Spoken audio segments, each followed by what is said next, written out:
white is just the most taboo thing you could wear, on a TV screen because, it just makes you stand out too much. The director's like, you got to move this woman. She was in the pit. And so I'm yelling, you got to move her. You got to move her. What's the problem? And I'll never forget, this tall, 6'2", Broadway actor, comes up and he was just like, and then, he comes up and I was like, what is happening? And he's like, the project du jour has been taken care of, madame.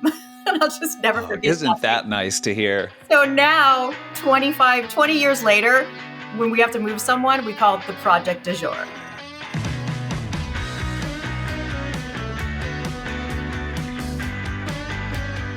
Have you ever wanted to be in the studio audience of a live television show? Maybe you're eager to test your knowledge alongside Jeopardy champions, or maybe it's a lifelong dream to hear the words, "Come on down," spoken in your direction. Joining me now to give us the lowdown on scoring tickets to your favorite shows in Los Angeles is KC Cavarozzi. KC is the president and founder of On Camera Audiences. She puts peeps in seats for shows like Dancing with the Stars, America's Got Talent, The Price is Right, and Jeopardy. KC, welcome to California Now. Hello. Thank you so much. Peeps and seats. I love it. I'm going to use that. I'm so delighted you're here. I have so many questions. I live in Los Angeles. I have been on shows.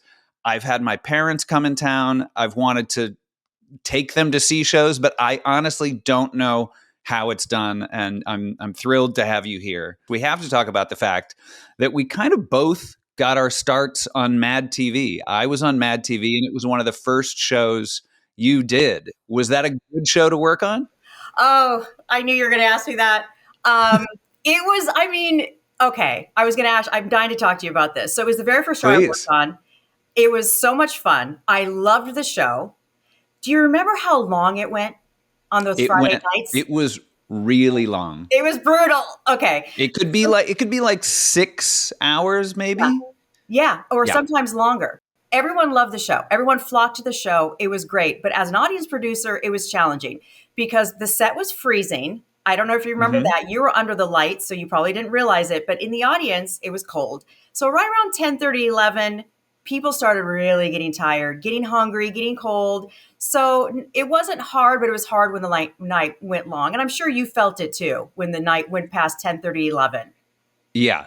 100%. I also feel like it was cold in there because there was a lot of makeup on that show. Yes. And I feel like if we had, if it got hotter and if the lights were, melting off your prosthetics that you were wearing to it would be a problem. become, some sort of famous person du jour, yes. It would have been problematic and the makeup department would not have been happy. So, we did keep it cold in there. It was an entertaining show to work on for sure. But I just remember anytime you guys were going long, I just dreaded it because I would be begging people to stay because especially a show like that, if you didn't have the audience there, will you tell me how did it feel? Did you feel the energy from the audience? 100%. You needed people in a show like that. I think that there's a perception a lot of times with, filmed sketch comedy or just even sitcoms in general that, this is a laugh track. And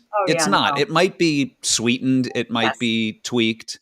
But there is no substitute for people watching something live. And I'm glad I worked on that show first because it really, really educated me in how important the audience is. And I carried that with me for the next 29 years of my career.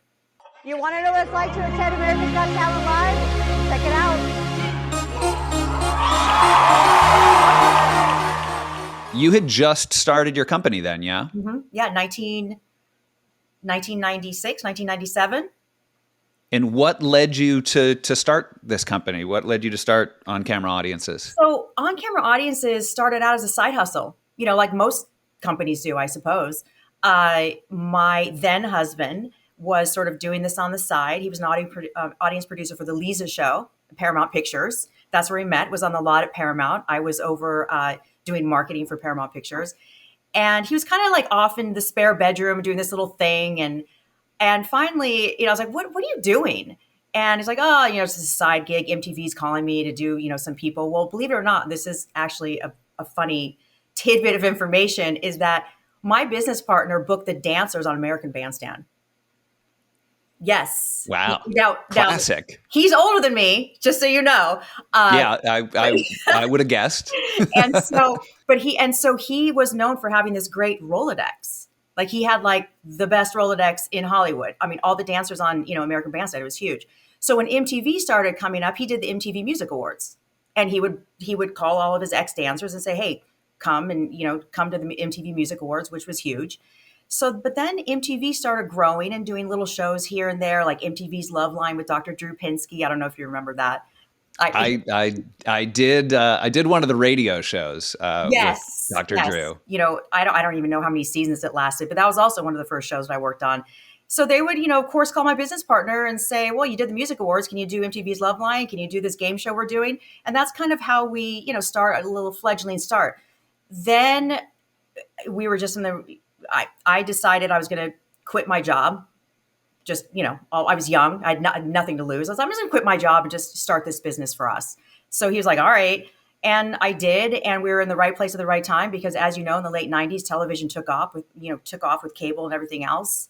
And we were just there, just saying yes to anyone who asked us for audiences. And then, of course, a little show came along called American Idol. Yeah, I was going to ask about that.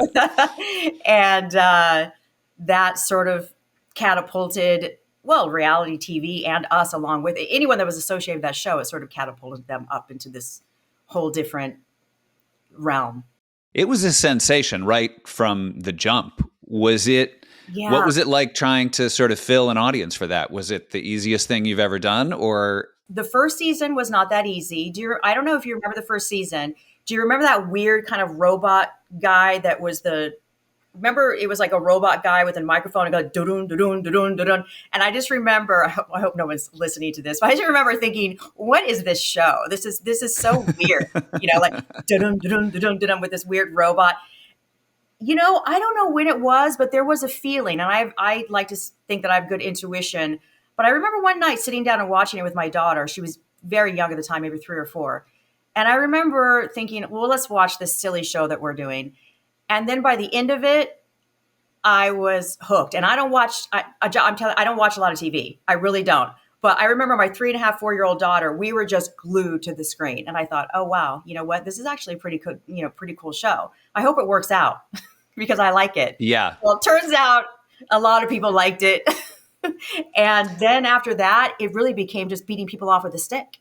Yeah, I could imagine. It must have been one of the hottest tickets in town. Oh, yeah, just people sneaking in. We had to change our entire business model just to prevent people from, getting counterfeit tickets. I auditioned to be a host of American Idol, and I got a call back, and I couldn't go because I was also a nanny at the time.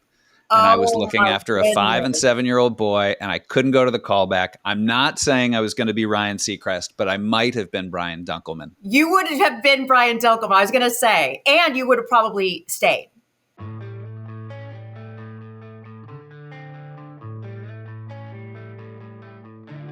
Howie Mandel here. People ask, what's a piece of advice you'd give an audience members looking to come down? My advice would be face the stage, because if you're not facing the stage, it'll sound great, but it's more fun when you see it. The audience is just as much part of the show as the acts and the judges. In fact, Simon always says, and he talks to the audience and says, you are considered the 5th judge. So unlike a lot of tapings where you just sit back and watch, at AGT, you sit there and you're part of it.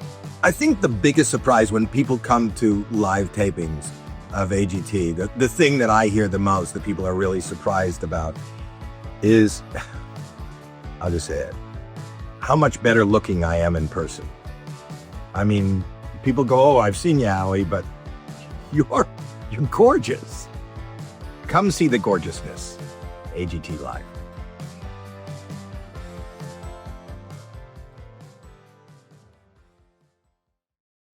What is the biggest audience you've ever had to wrangle for a show? That would be for the X Factor. You can't do this, you can't do that. Do whatever you want. Simon Cowell decided that he wanted to do auditions on the road. And we went to different cities across the country, and he wanted to fill arenas, big arenas, like But I mean, we couldn't fill the entire arena, although maybe we could have if we given enough time, but it'd be like a half of arena, a quarter of arena. So how I many would people are we say talking? 4,000 or 5,000 people. Wow. That was actually another good memory. Those were great memories. I think back then we didn't have digital, phones or anything like this, so I didn't have a lot of pictures. But there's this one old photo of us in Kansas City, basically closing down an entire city block for the line to get into the arena. And I have a picture of it, and I have it somewhere, and I just like to look at it every once in a while and think, wow, like how did we got 4,000 people seated for a TV show, which is not that easy. Because you still have to seat them the way the director wants to see them. You can't just have it all a mess. Yeah, you have to seat them, and then also there needs to be a certain element of control because it can't just be a madhouse. They need to be an audience to a show, and I can't imagine the coordination that something like that takes.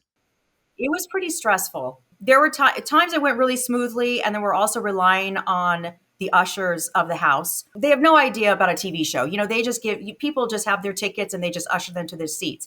Whereas with a TV show, there's a certain look that has to be accomplished. We can't have anyone wearing white. We can't have anyone standing out. And so you have to seat 3,000, 4,000, 5,000 people so that no one stands out more than any other person. And so has to be seated a certain way. And so I just remember I would stand down on the floor of the floor, which would essentially be the pit. And then I'd have to look up and direct how everyone was being seated so that the director was happy. It was a lot, but it was fun. Can you think of any instances where, I guess, humorous instances rather than, this was scary, where someone had to be removed? Well, I mean, people have to be removed all the time. I mean, a week, right. a week. Of course they do. Because they're people. They're people. You're dealing with thousands of people here. There's going to be one bad egg. There always is. We have a lot of, aspiring actors and actresses working for us. And I just never forget that one day there's a woman wearing white. And white is just the most taboo thing you could wear, on a TV screen because, it just makes you stand out too much. And so she was wearing white and just making the director go crazy. And the director's like, you got to move this woman. She was in the pit. And so I'm yelling, you got to move her. What's the problem? And I'll never forget, this tall, 6'2", Broadway actor, comes up and he was just like, and then, he comes up and I was like, what is happening? And he's like, the project du jour has been taken care of, madame. And I'll just never forget. Isn't that nice to hear? So now 20 years later, when we have to move someone, we call it the project du jour. So any tips for not being the project du jour? Because it doesn't sound like something that you want to be. I mean, I don't want to offend you right now, but just don't wear what you're wearing. Right. Don't wear a white t-shirt. I wear white t-shirts every day, love white t-shirts, but people just don't adhere to the dress code and then they wonder why they're not on camera. There's a reason why we're called on-camera audiences. They exist and they're important. And so I would say just adhere to the dress code. I just can't say it enough. If we tell you to wear dark clothing, wear dark clothing. If you don't, people will come still with big logos. And we've got to remove them completely off camera. And I feel so bad, but they just can't be on. You can't be on camera with a logo. That's all there is to it. So they end up way in the back, and then they get upset. And so if you're going to come to a show, read the rules, adhere to the dress code. Each show has its own dress code, by the way. Just read it, adhere to it. Like Dancing with the Stars. If you're not showing up in cocktail attire, it's going to be a bummer. If you show up in jeans, you're going to be sitting in the back. You're going to be sitting in the very back. Far away. Dancing with the Stars actually has some stranger rules, which is, absolutely no high heels, which is counterintuitive because you're dressed in cocktail attire, so they want to wear high heels, but you absolutely cannot come inside. So we send people down to the Goodwill to buy shoes so they can go get some shoes. Yeah. If you have groups that are coming in and someone hasn't adhered to the rules that were clearly laid out, do you find that members of that group are fine to sort of disown that person and say, we're going to go and sit in the good seats and Gary here can sit in the back? Yeah, it happens. We'll catch up with Gary later. It happens all the time. I mean, really all the time. And it's really funny because, I mean, there's just we make no bones about it. It's just like, well, we can put you in these seat, but not with him. So, and they're like, oh, okay, well, we'll see you later. We'll catch you later after the show. The funniest part too is parents that are willing, especially American Idol, we have pits, right? Parents are willing to split with their kids. So we'll say like, well, we can only really have like, a certain demographic in the pit. It's like 18 and under. I mean, it's not always, but we kind of need more kids in there. And the parents will be like, oh yeah, go, honey, go. And we're down there like babysitting like 10-year-olds. So, and I'm thinking to myself, I wasn't really a helicopter parent, but I would never send my kid down just by themselves, like, at a young age. And I'm like way up in the rafters somewhere. But yeah, no, they completely trust us. And, we're just like, hey, what's up? And the kid's like, hey. But yeah, no, they split all the time just to get the best seats. Support comes from Viore.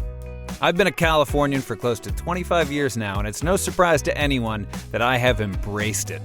And one of the ways I keep it Cali is by rocking Viore clothing. And when I say that I rock it, you might think that implies a certain hardness, but when it comes to Viore, it's just the opposite. Their clothes are soft. There's always a little stretch, and they keep me comfortable no matter what I'm doing. I'm a big fan of the Viore Meta pant. They're nice enough to wear to a meeting or a nice dinner, but they also have enough give that if you wanted to ride your bike to that meeting or dinner, they do the trick. The core short is known as one short, every sport, and they ain't lying. These are the shorts you see people wearing in the park, on the basketball court, or running on the trails, and are like, what are those? Those are the core shorts. They come in 2 lengths. I go with the shorter ones to show off these pins, and you can get them with or without a liner. And at times, they can make you forget you're wearing anything at all. But you are, and trust me, that's a good thing. And if I'm looking to go full loungewear, then I'm going Viore. From t-shirts to cozy sweatshirts to joggers to classic sweats, Viore has a way of making every day feel like a weekend. So if you're sick of wearing workout gear that would be out of place anywhere other than a gym, or if you just want to be more comfortable and stylish in general, then check out Viore. Viore is an investment in your happiness. For our listeners, they're offering 20% off your first purchase. Get yourself some of the most comfortable and versatile clothing on the planet at Viore.com/CA now. That's VUORI.com/CANOW. All one word. Exclusions apply. Not only will you receive 20% off your first purchase, but enjoy free shipping on any U.S. orders over $75 and free returns. Go to Viore.com/CA now and discover the versatility of Viore clothing. Exclusions apply. Visit the website for full terms and conditions. Can you speak, we did a little bit, but can you speak to the importance of having an audience to give energy to a show? Sometimes I think, I don't know if I'm just playing it up because it's what I do for a living. I'm an audience producer, but I think the audience is everything. Someone can correct me if I'm wrong, but there's a reason why they're yelling at me if the audience isn't, there on time or late or, half full or whatever. So like America's Got Talent, for example. Josh, there are 1,200 people in that room. Wow. That's a big audience. And I have to say that when we used to do 3,000 or 4,000 people, that was like lightning, through your veins when you walked into that room. But I have to say, there's not a job that you can go to where you walk into work and there's 1,200 people clapping, cheering, getting hyped, dancing. Sometimes I have to just kind of pinch myself. Like I walk in and I have to just kind of stop and think, hey, there's not a person on this planet that walks into their job and is able to be a part of something so big, and have such a communal experience. And I know that is definitely translating, on TV. There's no way that it can't be. You see how much the audiences are featured, especially on America's Got Talent. But how I see it is that on these reality competition shows, there are these people up there and they're real people. They're nervous. I see them backstage. They're a nervous wreck. And when they get up on that stage, the audience can make all the difference for them. And I'm not going to lie. There are times when the audience is a little bit like maybe it's like 11 o'clock on a Tuesday. They're tired and I will get them hyped up. And when the audience gets hyped up and they start cheering for this particular person, I can see the nervousness sort of melt away. So it's real, they make such a huge difference. And and then if the energy in the audience is not there, then in my opinion, the show just falls flat. What techniques do you use to keep that audience going? Do you have, I've been, on sitcoms, and I have seen friends shooting sitcoms, and there's always kind of a warm-up comedian, or there's someone that fills those gaps. I've seen DJs. So how do you, a taping isn't just as long as the show is. So how do you keep that energy going? Well, definitely the audience warm-up. If you have a good audience warm-up, it makes all the difference. Yeah, I feel like it's one of the most underappreciated jobs. It really is in show business, because if you're at a sitcom taping, there's a lot of downtime. Yes, and a good warm-up comedian, the men and women that do that, they have to be able to go for hours. Hours, yes, hours, and they become so integral to everyone's experience of being at that show. And that's the relationship that you have, is with that person. And it's when they're good, they're great. And when they're bad, it's just awful. A little story is that at America's Got Talent, it was the first season back after the pandemic. We weren't really, and they were still testing. They weren't taking people unless they were vaccinated. So we weren't really sure, like, what the heck's going to be going on with this audience. Are they coming? Are they not coming? Who's vaccinated? We don't know. So we were pretty light the first taping, and it was a surprise, but we had to compensate for it. But anyway, but Simon was not happy. I'm sure that's a treat. And so yes, and so I got called up to the judge. I'm sure he deals with it very very calmly. He was pretty calm. I mean, he knows me since American Idol. And so I thought, he's going to go easy on me. I have met him once. He's very nice. He is very nice. And but everyone was like, well, Simon, you need to go up because Simon wants to yell at you because he's not happy with the audience. And, so of course I went up there, and I'm not exactly a shrinking violet. So I was like, all right, what, give it to me, yell at me. I know. And he was just like, this is unacceptable. I said, I know, the audience sucks, I know, but I'm going to fix it. But the thing is that I hope no one hears me saying this, but I'm not going to say names, but there's an audience warm up there that did his job sort of, but the next day we had the same size audience, or just maybe a little bit more, different warm up, completely different audience. That is proof right there that it really does matter. Both were great audience warm ups, but there's just a particular need that happens at AGT where you just have to get them completely ballistic at a very specific time, which is when Simon walks in the room. And that didn't happen. But the next day it happened and everyone was happy. Is there sort of amplified music? Are there DJs as well? Yeah. It must feel like a party when you go to one of these big, these big insane sort of event shows. Yeah. I mean, I will say, like, America's Got Talent, the first one tapes, I don't know, the audience is in there like around noon or something like that. And you go in there, it's amplified music, people, you've got 1,000 people up on their feet dancing. I remember I even posted on my social media once, like, well, this is happening on a random Tuesday at 11 a.m.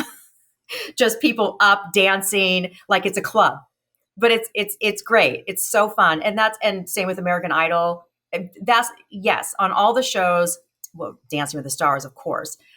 Everyone is up and dancing. That seems to be the best way to get an audience energized, is dancing and moving. My brother was on the Ellen show a few years ago, and my now wife and I went to go see it, and it was, I don't know, maybe 1 PM, and you don't think that you're going to feel like you're in a club at that time of day, but they whip you into a frenzy. And it is to a point where when Ellen came out, it was like it was New Year's Eve. Right. And the ball had just dropped. Exactly. It is such, it is a skill. It really is. It is a skill. Yeah. And then the other thing too, though, is that when you leave, you're exhausted. Right. Oh, sure. Yeah. I mean, and America's Got Talent, the auditions can last 3, 4, 5 hours. I mean, people leave there just exhausted. Like you've just been to a concert or something. But think about it. It's really cool because, and you're doing it for free. That's what's crazy. On a random Tuesday, you can just go and just get whipped into a frenzy and just get tons of dopamine and just go home exhausted. And it's all for free, which is the craziest part. And when you're on set, what are you doing? What's sort of behind the scenes of what KC does when you're working one of your shows? Some of the shows, it's basically as simple as checking the audience, get them in their seats, and then we're over here, sort of, just kind of watching the monitors, making sure everyone's doing what they're supposed to be doing. And then, of course, on the bigger shows, 1,200 people, American Idol, American Ninja Warrior, I'm like part, air traffic controller and then part cheerleader. You'd be surprised at how busy audience coordinators are. Because people just don't think about it. Why would you? You don't need to think about it. But, if you're on a multi-camera show, like American Idol, AGT, all the shows we do really, each camera guy wants his shot to look great. And so, we're getting pulled into all these different directions, like, hey, KC, come here, look at my shot. And I got to look in his camera. I'm like, okay, yeah, I'll fix that. Maybe there's not enough people. Maybe they're not dressed well, and then I got another camera on the other side, like, hey, come here. I'm like, I look at their shot. I go, okay, I'll fix that. So people don't know that's what we do. And we also have the director in our ear with all the audience moves. We have to know where they're going to be shooting so that we can make sure that it's full, the audience is prepped. If like on American Idol, if Terry is going to go up to the balcony, the audience coordinator has got to rush up there and prep the balcony audience, because usually the balcony audience is up there, they're just kind of like, you've got their feet on the chair in front of them. They're hanging out. They're off camera. They're relaxed. And so it's like we're putting out a fire. It's like, oh my God, Terry's going to the balcony. And then everyone's got to rush up there and be like, sit up, move your jackets, put your purses away, put your phones away. And it's like, it's a mess. And so, yeah, that's what we're doing on the busier shows is we're just constantly running around, making sure all the shots are perfect. I mean, we've mentioned so many shows that you work on. Are there more? What other shows? What's the sort of your top shows at the moment? We're very lucky that we do a lot of the legacy shows. We do, we talked about Dancing with the Stars, American Idol, Masked Singer. I don't think we talked about Masked Singer. That's another fun one. That's a crazy one too, with all the props and the secretive stuff that's going on. It's fun. American Ninja Warrior, I love that show. It was hugely popular for a while. I'm glad that it's still, on. People are still watching it. But then we do all the legacy game shows, which people don't realize how fun those are. Price is Right, Jeopardy, Wheel of Fortune, Family Feud. Those are really popular. And Price is Right was, for me, Price is Right was a big one. The first time I went on the Price is Right set, I got goosebumps because I was like, oh my God, this is like the Price is Right set. It freaked me out. But people feel that way about Jeopardy. And I didn't realize that until we started doing it a couple of years ago, but they really feel that way about Jeopardy. And then with Ryan Seacrest on Wheel of Fortune, that really has, put some energy into it because people love Ryan. And yeah. And then, of course, we just do any show that comes up, pilots, specials. Right now we're talking, with Dick Clark Productions about doing a New Year's Eve special. There's just always, shows and events that are popping up that we do throughout the year that we don't even know they're coming down the pipeline. All of a sudden, someone just calls us and say, hey, we're doing this. Who is going to on-camera audiences? Is it locals? Is it tourists? Is it a mix? It's a mix. You'd be surprised at how many locals go. They just kind of have figured out like, hey, this is something that me and my family do every year. AGT has their auditions. We go, we check it out. We do a lot of groups, and this is sort of like our little, secret sauce, like colleges, schools, organizations, booster clubs, AYSO soccer, dance clubs, whatever. We have a huge database of these clubs, and we invite them as a group. And so we have groups that come to our shows every year, like high schools that just know that they can go to America's Got Talent. And what we do is that in exchange for their participation, we give them a donation to their school or their club or their organization. And so that is, we have a lot of these groups coming to our shows, and they come year after year after year. And some of these groups I've been dealing with for like 25 years. And so those are definitely locals. They love these shows. It's camaraderie building. And then, of course, we have people from out of town a lot. And they are getting to us just like through the website. You would just Google search AGT tickets, American Idol tickets, Masked Singer tickets, and then it goes directly to us. When Heidi Klum was on AGT, we had a ton of people coming from Germany. Wow. Yeah, we have people coming all over Canada. We have people coming from all over the place, but you would be surprised at how many are locals. I mean, I'm surprised at how many are locals Yeah, sometimes. I went to school in Chicago, and I know my fraternity went to see Ricky Lake once, and I don't think we were ever invited back. You were that I don't group. think we were a good You were that group to be Wait a minute, invited. hold on a second. I think that we did Ricky Lake in Chicago. That was a long time ago, right?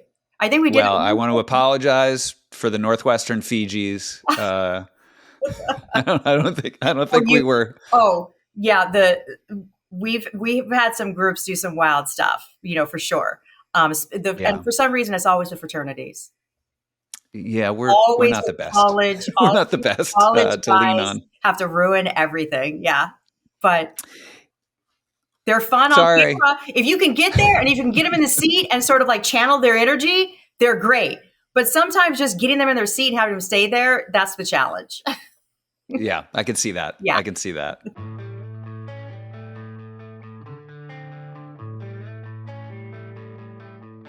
Hi, I'm Hannah, one of the contestant producers for The Price is Right.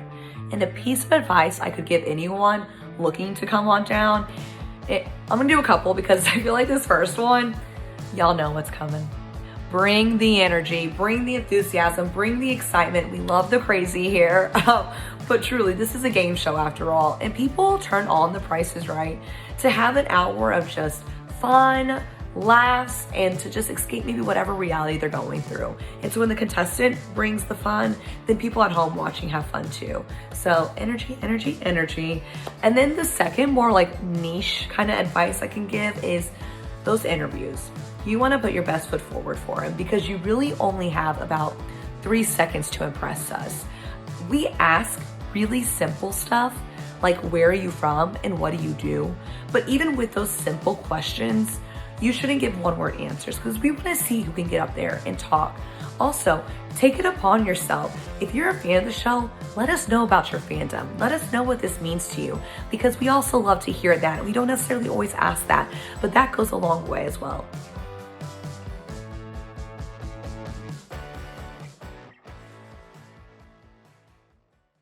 What is the hardest ticket in town? Dancing with the Stars is probably the hottest ticket in the country right now. People are going crazy over this show. ABC and Disney have just done a really excellent job in growing the viewers there, and so that's the hardest ticket to get. American Idol is in the spring. Most of these shows tape in the spring, so if you're coming to Los Angeles in the spring, there's going to be a ton of stuff taping. And probably get online now and make those requests. Right. And just get on the wait list. And we're very good. I mean, everyone that's on the wait list, we're emailing them saying, hey, here are the dates. We have the dates. And that's the thing is that people get frustrated because they want to go online and get the ticket right then and there, which I understand because I'm a planner. And I know people get frustrated because you're trying to plan your vacation in March or April, which is understandable. It's only a few months away, really. And you have to pay for your plane tickets and hotel. But they can't get a ticket. Well, it's because you know how production is. They're not solidifying their schedule until a couple weeks before. So we can't possibly advertise it and then have to change it. So I just tell people, get on the wait list. As soon as we get those dates and lock them in, we're going to email you and then get all the tickets that you want. It's not a problem. And you think that's typically how far in advance do you find out, I got tickets to Dancing with the Stars? It's going to be a month, a couple weeks? Dancing with the Stars, we release tickets on Friday and the show tastes on Tuesday. So you have you have no chances of really knowing. I mean, and the reason why is because we have to check with Dancing with the Stars to see what their production guest list is like. And so they don't finalize their production guest list until probably Thursday night. Then we go from there.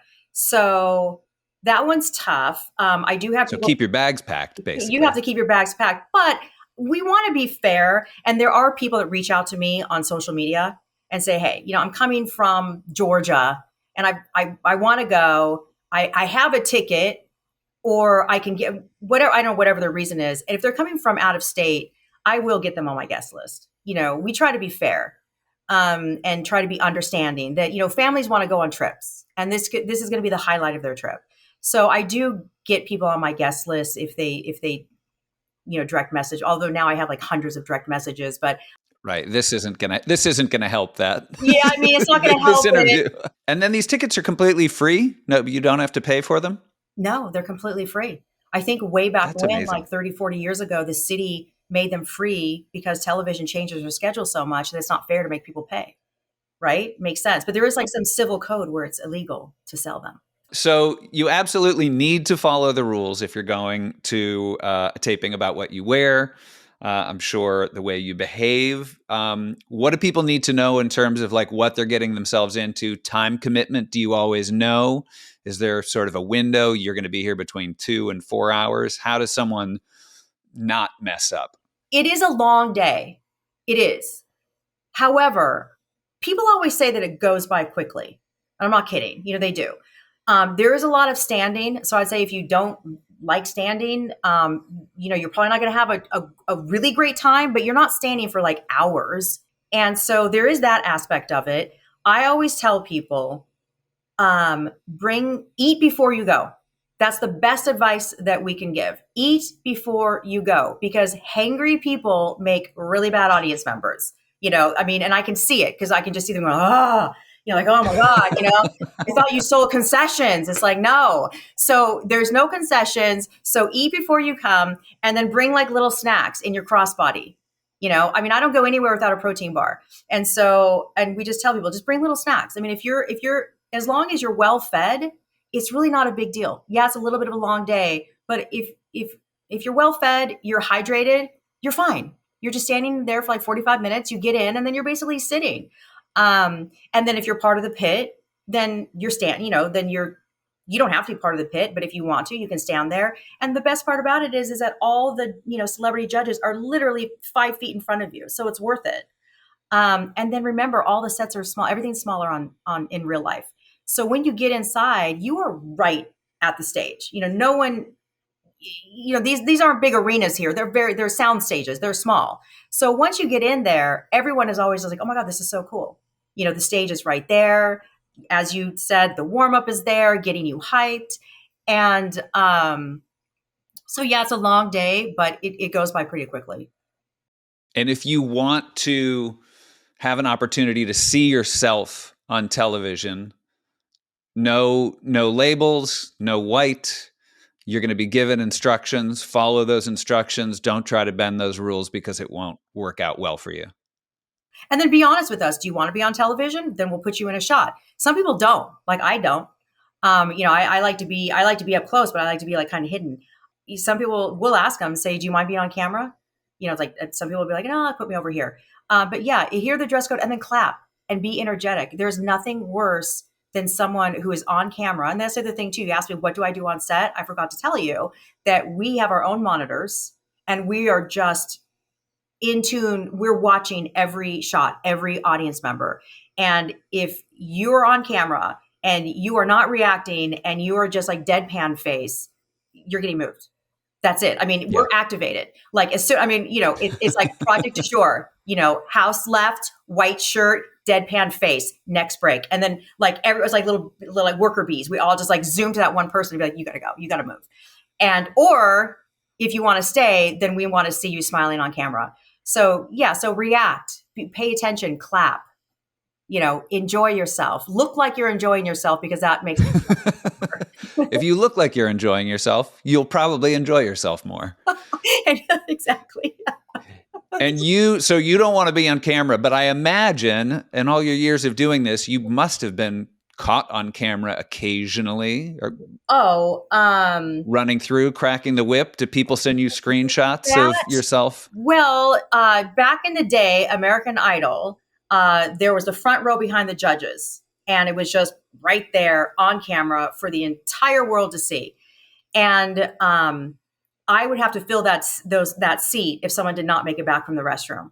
So that's part of if you're an audience coordinator, that's part of your job. If there's an empty seat, you can't find someone to fill it, you sit in it. We all know that. And so I would just quickly, take off all my gear and then sit in the seat. So you can often find me behind the judges for one segment, and then I disappear. So that happens often. And still on Dancing with the Stars. Dancing with the Stars, you can still, see me behind the camera. And I still don't love it it's like cognitive dissonance. I just have to sit there and be like, it's okay. I'm just doing my job. It's okay. And then I don't watch myself. That's the key. Yeah, right. I don't like it. Well, I'm sure your friends or your family probably will rewind and tape it for you and send it to you. So yes. they'll get it to you. This has been so informative and so lovely to speak to you. I definitely am going to reach out when my parents are in town and Jeopardy is taping. For sure. And congratulations on taking it from MadTV to the biggest shows on television. It's so impressive. It's been quite a ride. Thank you. Yeah, well, congrats, and thank you again for joining us here on California Now. All right. KC Cavarozzi is the president and founder of On Camera Audiences, where you can get free tickets to live tapings in California. To score some seats at your favorite shows, head over to on-camera-audiences.com. Don't forget you can find more great travel tips and inspiration for your next Golden State adventure at visitcalifornia.com or on any of Visit California's social channels. Between episodes of California Now, you can catch me and more of my adventures on my other podcast, Family Trips with the Meyers Brothers. This podcast is produced by Visit California. You can find our show on YouTube, Spotify, Apple Podcasts, or wherever you get your podcasts.